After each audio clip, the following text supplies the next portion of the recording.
Hello friends, welcome back to my channel Rasana Tripti by Priya. আমি প্রিয়া আজকে আবার চলে এসেছি একটা দুর্দান্ত রেসিপি নিয়ে, শুধুমাত্র আপনাদের জন্য।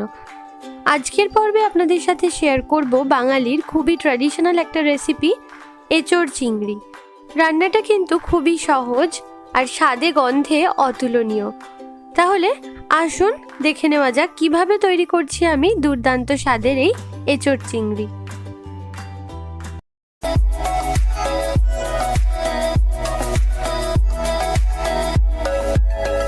রান্নাটা করার জন্য যেটা আমাদের করতে হবে সেটা হলো, প্রথমেই এঁচোড়টাকে কেটে ধুয়ে নুন আর হলুদ দিয়ে আমি একটু সেদ্ধ করে জল ঝরিয়ে নেব।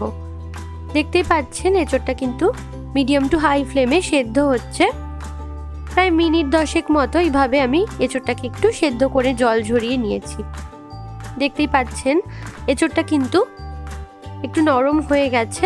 এইভাবে একটু সেদ্ধ করে নিলে কিন্তু এঁচোড়টা খুবই ভালো লাগে খেতে, আর এর কষ ভাবটাও মুখে লাগে না। এখন নিয়ে নিচ্ছি 250 গ্রাম চিংড়ি মাছ। মাছগুলো খোসা ছাড়িয়ে ভালোভাবে পরিষ্কার করে ধুয়ে নিয়েছি। কিছুটা পরিমাণ নুন আর হলুদ দিয়ে মাছটাকে আমি এবার মাখিয়ে নেব। খুব সামান্য পরিমাণ নুন আর হলুদই কিন্তু এখানে ব্যবহার করতে হবে। মাছটা এইভাবে ভালোভাবে মাখিয়ে মিনিট 10 একটু রেখে দেব।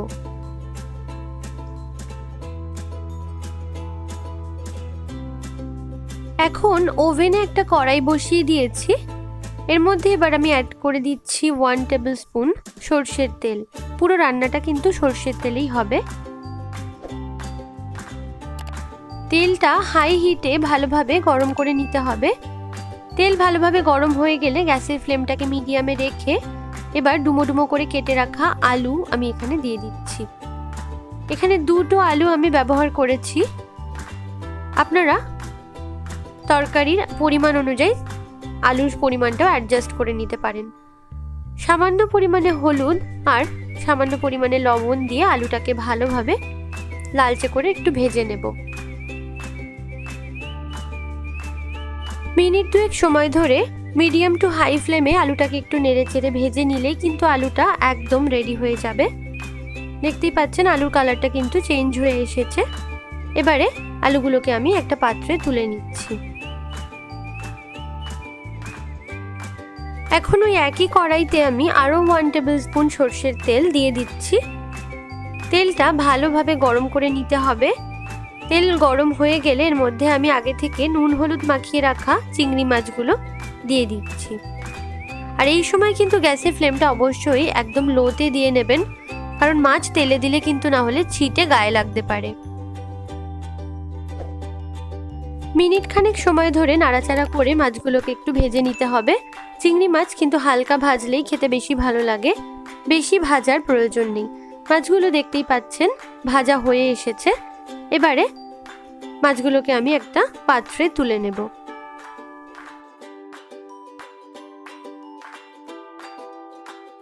মাছ ভেজে নেওয়া কড়াইতেই আমি আরও 2 টেবিল স্পুন সর্ষের তেল অ্যাড করে দিলাম। তেলটা আবারও ভালোভাবে গরম করে নিয়েছি। এবার এর মধ্যে একটা গোটা শুকনো লঙ্কা আর একটা তেজপাতা ফোড়ন হিসেবে দিয়ে একটু নেড়ে চেড়ে নিচ্ছি। গ্যাসের ফ্লেমটা কিন্তু মিডিয়ামেই রেখেছি। দিয়ে দিলাম 1/2 টিস্পুন গোটা জিরে আর দিয়ে দিচ্ছি কিছু ক্রাশ করে রাখা গোটা গরম মশলা। আবারও 30 সেকেন্ড মতো নেড়ে চেড়ে মশলাগুলোকে একটু ফ্রাই করে নিচ্ছি। খুব সুন্দর একটা গন্ধ বেরোচ্ছে মশলাগুলো থেকে। এই পর্যায়ে এর মধ্যে আমি অ্যাড করে দেব 3টে মিডিয়াম সাইজের রাফলি চপড পেঁয়াজ। পেঁয়াজগুলো দিয়ে মিডিয়াম টু হাই ফ্লেমে পেঁয়াজগুলোকে হালকা একটু ভেজে নেব। পেঁয়াজগুলো কিন্তু খুব বেশি ভাজার দরকার নেই, মোটামুটি একটু ভেজে নিলেই হবে। এবার এর মধ্যে অ্যাড করে দিচ্ছি 1.5 টেবিল স্পুন মতো আদা রসুন আর কাঁচা লঙ্কার পেস্ট। নেড়ে চেড়ে ভালোভাবে সব মশলাগুলোকে একসাথে একটু কষিয়ে নিতে হবে। আদা রসুন তেলের উপরে দিলে কিন্তু বেশ ছেটে, তাই সামান্য পরিমাণে একটু জল দিয়ে নিলাম, এতে কষিয়ে নিতে সুবিধা হবে।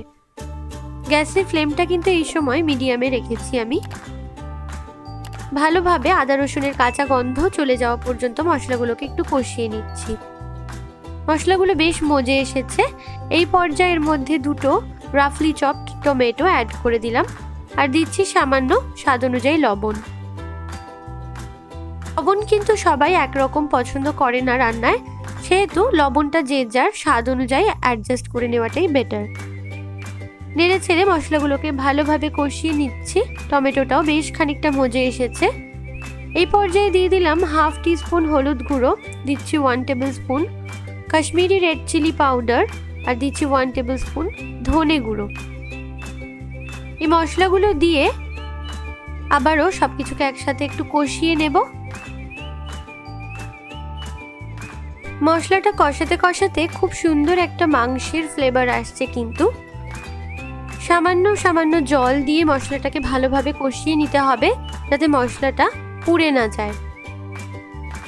আমরা জানি এঁচোড়কে কিন্তু মাংসের সাথেই তুলনা করা হয়।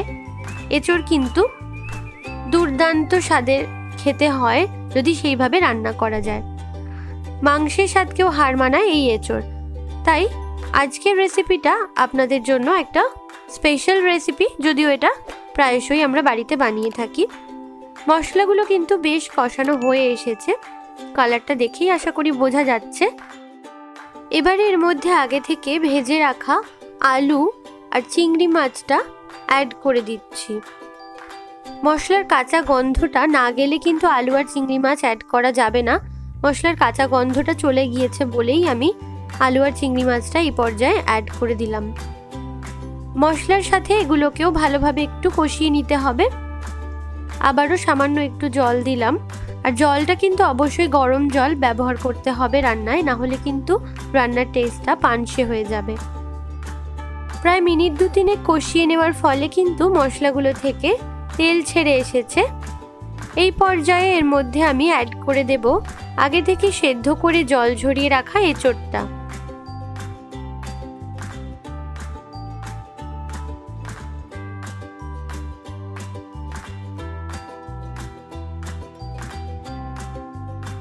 এঁচোড়টা দিয়েও প্রায় মিনিট খানেক ধরে একটু কষিয়ে নিতে হবে মশলাগুলোর সাথে, যাতে এঁচোড়টা মশলার সাথে ভালোভাবে মিশে যায়। এইভাবে করলে কিন্তু এঁচোড়ের মধ্যে মশলার ফ্লেভারটা ভালোভাবে অ্যাবজর্ব করে। এঁচোড়টা দিয়ে কষাতে কষাতে এর মধ্যে স্বাদ অনুযায়ী আরও কিছুটা লবণ আমি অ্যাড করে দিলাম। নেড়েচেড়ে একটু মিশিয়ে নিচ্ছি সবকিছুকে। দেখতেই পাচ্ছেন এঁচোড়টা কিন্তু মশলার সাথে খুব সুন্দরভাবে মিশে গেছে। এবার এর মধ্যে আমি আগে থেকে গরম করে রাখা 2 গ্লাস পরিমাণ জল অ্যাড করে দিলাম। এখন এর মধ্যে স্বাদ অনুযায়ী সামান্য পরিমাণে চিনি অ্যাড করে দিলাম। নেড়েচেড়ে সবকিছুকে আরও একবার ভালোভাবে মিশিয়ে দিচ্ছি। দেখতেই পাচ্ছেন গ্রেভিটা কিন্তু ভালোভাবে ফুটতে শুরু করেছে। এখন আমি ঢাকা চাপা দিয়ে এঁচোড়টা আরও একটু সেদ্ধ হতে দেব। প্রায় মিনিট 10 পর ফিরে এলাম। দেখতেই পাচ্ছেন কি সুন্দর কালার এসেছে গ্রেভিটার, আর দেখেই বোঝা যাচ্ছে সবকিছু কিন্তু খুব সুন্দরভাবে সেদ্ধ হয়ে গিয়েছে। দেখুন একটা আলু আমি একটু টিপে দেখিয়ে দিলাম। এবারে এর মধ্যে অ্যাড করে দিচ্ছি 1 টিস্পুন ঘি। ঘিটা কিন্তু এর ফ্লেভারটাকে আরও এনরিচ করে। আর লাস্টের মধ্যে ছড়িয়ে দিচ্ছি একটু হাফ টিস্পুন পরিমাণ গরম মশলা। গুঁড়ো গরম মশলা আর এই ঘিয়ের গন্ধটা কিন্তু এঁচোড়টাকে খুবই টেস্টফুল করে তোলে। দারুণ সুন্দর একটা ফ্লেভার আসছে। দুর্দান্ত স্বাদের এঁচোড় চিংড়ি কিন্তু আমার একদম রেডি। বাড়িতে অবশ্যই এই রেসিপিটা একদিন ট্রাই করবেন, আর আমাকে কমেন্ট করে জানাতে ভুলবেন না আপনাদের কেমন লাগলো। আশা করছি আপনাদের আজকের ভিডিওটি ভালো লাগবে। যদি ভিডিওটি ভালো লেগে থাকে তাহলে অবশ্যই লাইক করবেন আর শেয়ার করবেন। আর আমার চ্যানেলে নতুন হয়ে থাকলে চ্যানেলটিকে সাবস্ক্রাইব করে পাশে থাকা বেল আইকনটি প্রেস করে আমার সাথেই থাকার অনুরোধ রইল। তাহলে আজকের মতো এখানেই শেষ করছি। নতুন কোনো পর্বে ফিরে আসবো নতুন কোনো রেসিপির সাথে। ততক্ষণ পর্যন্ত সবাই ভালো থাকবেন, সুস্থ থাকবেন। ধন্যবাদ।